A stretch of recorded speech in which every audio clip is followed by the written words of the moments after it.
Ocht fína díag dómh aigehartar a chéile Cluiche Ceannais Peile na hÉireann ní léon bhuachant Donegal Ciarraí. An aireocht le Ciarraí sellefach máir an Sraith Peile agus Donegal lí Cluiche Ceannais eile. Nún aireocht le Fair Jim McGuinness díaltas éigean de bhaintach de rang a héana bhuachant an tarna hóir na stair.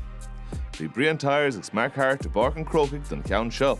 Ryan McHugh teachtamach go tappa an sunnach an chin tú nábeach Thomas Sullivan a thuirt féin scór Buaicphointí Dylan Casey.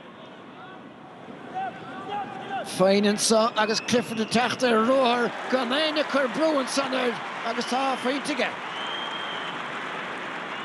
Owen Bon Gallagher chun tosig ar siúd. Nis níl éige leistíirda ina leithíaríonn san. An trúrtá leistíirda tá si don lehénig. Langan a dtíar a Buaicphointí gáilte agus fachta go pointála ag Langan. Seo sin an darna scór fáilte aige ach níos fearr arís do Donegal ná grú an cion sin las muid an stúa Brian anna cruinneas ar fad nuair a muid an ahamart an seo. Seo tá si de feimle Jimmy O'Connor fille ó ghortú chuma. Joe O'Connor isteachchan sa Keith Evans agus níl cosatóir de bhainú agus é nada ag Keith Evans. Bhí Donegal ar fad taidice saola ag Ciarraí. Fris go leor mar chó. Díreach é bhí si bogathaigh an tíbhealad an fág agus an sin ar a hagann sé trasna oscaíonn sin an spás mar muid seo pás laibh a tugadh isteach. Buinte go mhaith ag Keith Evans céim rá agus an sin leis an críoch sin leis an citóg níor thug sé aon seans de Galvan Mulroney sin scór mór luas a cluthe. Jack O'Connor cúig nuaide tá an trabúirteige agus táscail an goléir cad a tháinig in the neamh sin ar fad. Michael Langan las mód an stúa an sa nós cumilm a lehéad a haspátas go dtí seo. Bhfuil mátha sé Johnú job mai go dtí seo ar Murphy agus ar Conor O'Donnell. Níl sé Johnú job lathhaid go leor ar an far seo sa Victor Micheál Langan sin an darna scór las muid an stúa aige. Bhí Langan le tres scóráil a ché Michael Murphy inis ar Bharco sé. An vertico, well, is a régan i éiríidir viidir díirithe ar a bheith strachas sa chéile. Neart má léadach tá fríp a bhfuil fachtan son tá agus é brate ag an réiteoir. Agus níl Jack O'Connor sásta Harabí le go dé rud a tháinig sé an sin beidir Murphy go ó. Well, mata sin feici ag an bhuair lína tá coniú le Johnú aige nuair a acan tú sin. Níochan son go má de Michael Murphy nis cad an córt a ceann buí agus be sé sásta beidir nachfuil sin níos a bhesanná son. Peledóróg na bliana a gábhfuil sa Cardi ag Ryan McHugh Ketsa seaca cúl cluthe imar an isige. Conor O'Donnell. Chuntásta go dtí McHugh. Díanta go díal ag sé Murphy uis. Sin sábhal mór agus cé go tábhacht agus a bheith sin ag Jerry an lé an uibhríon a rís the momentum ar fád ag Donegal ag an pás laibh a tugad agus McHugh ag fannach beidir an a chúlín tro a second ó hen. Jeis cúlan seo ach deanta go fíormhaith leis an cosan uair sin. Tá 9 de Phointy fachtaige Donegal. Agus a rééis feide seo.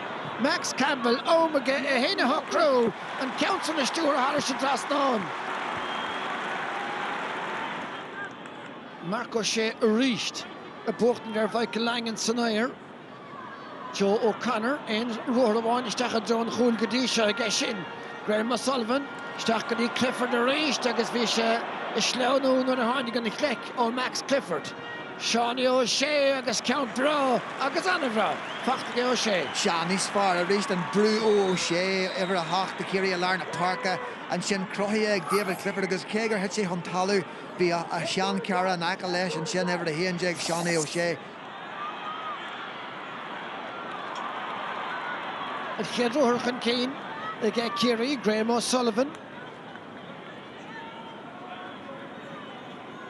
Tast agus láireach bán bail tá slí díanta ige seo be seo Dylan Gainey agus anna hosach ar fad ag Ciarraí sa tarna le.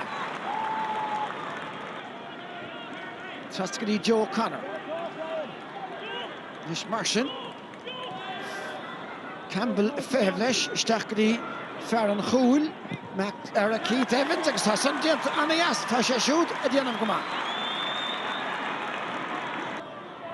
Cháinú mut 2 second is sellef na Peile. Brú teachtó Joe Connor.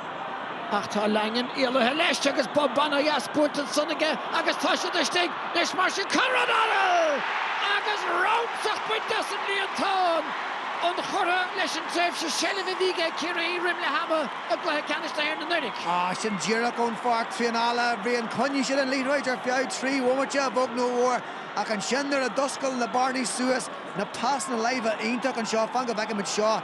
Pas ionach ó Langan Ciarraí isteach agus an luas an sin ag O'Donnell ar a hamann sé tríd an lear néir thug sé íon seansta Shean Murphy an san cúil ard cúil ar fád go nGall. G Hallú ionach deanta ag Murphy. Agus tá Hugh McFadden cléim leis hálá fagan dhéanamh Murphy an bhart snite fanna talún isteach sa chuirde racha dhéanamh go dún nGall. Well, tá mé ó cearta dearag bronta airs de céad lá ní bhéil sin an Jerry chur leis an uair sin ach fuair sé buí agus láinte leis agus nar a léonn sé an pas dosclaíonn sé an spás dá híon agus cé go bhfuil Hugh McFadden in acha leis teann sé leis híon agus níor bhfuil dún nGall duine bíala in san deis sin na Murphy agus anna críoch ar fad. Dóid sí díag le héana na ceathir.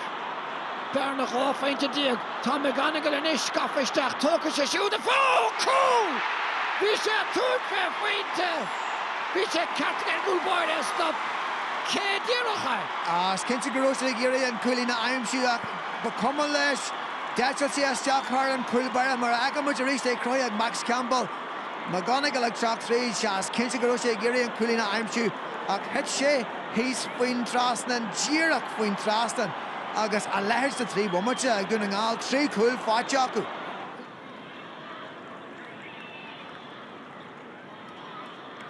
Is an féad le Ciarraí éanaus a chur ar chlár a scóir in sa tránóna a rééis Michael Langan agus Bob búirt an sonnige agus a féinte fachta. Isteach an son agus é tóca go deasige Paul Ganey. Gaffer timpler McMenamin Paiste bhuachail bhfuil a bheartlianta géin captaíon tá an cumas go spiorad sa bharsa.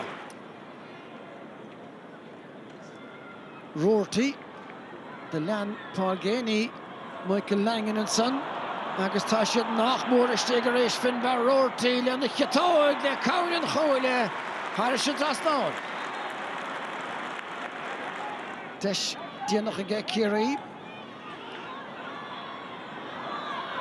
Amach an sáinis agus uairgid Tom O'Sullivan. Fearnar thug fé scór go dtí seo an méid sin curtha ina cheartaige agus tá painte fachtaige Tom O'Sullivan. Ruachan Keenan sa isteach sa bharnaige Tom Leo O'Sullivan sin pastan sco agus Joey Clifford a bháide. Beag rinmháis ige Ciarraí.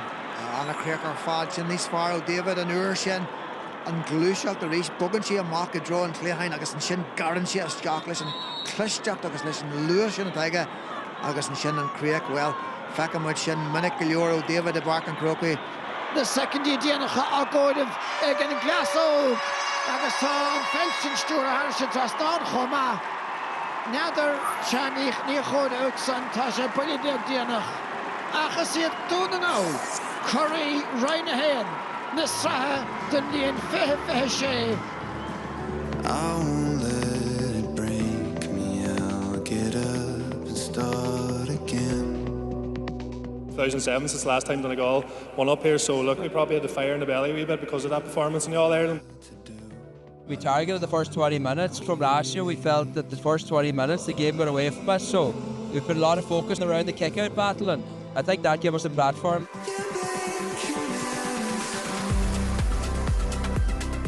Kerry have a lot of top quality players and it was about I suppose trying to limit the impact they had in the game. In fairness, the lads had done that today and that went a long way to winning the game for us. A few boys had big man marking jobs there and I thought they done very, very well. You could probably see that with the scoreboard there. We really kicked on, I suppose, then at the start of the second half, which was good with important goals. Leis mar sin Conrad Arnold agus roundsach buintas an líontán. Connor has lethal pace there and and once he gets on it he's very hard to stop. Snite fanna talún isteach sa chuirde. You can't beat big men at the end of the day, like, and we're lucky enough at the minute. We have, 4, 5, 6 of them. Tóca sé siúd a fó cool! I think we kept Kerry to, was it 210 or 211, and that's not an easy feat. So it's not. We wanted to put on a great performance, so we did, and we wanted to show suppose the country what we're about. I see it Donegal, Kerry, Ryan na Sraith Peile Allianz. As father ó Honachmid, Tash Bontas, ho Furtha Shaw, August Honachmid, ó Donegal inniu. The Kerry boys, they'll definitely be back. They're going to be at the business end of the year, and it's up to us to get there as well. We wish you a safe journey back to the hills. Up Donegal!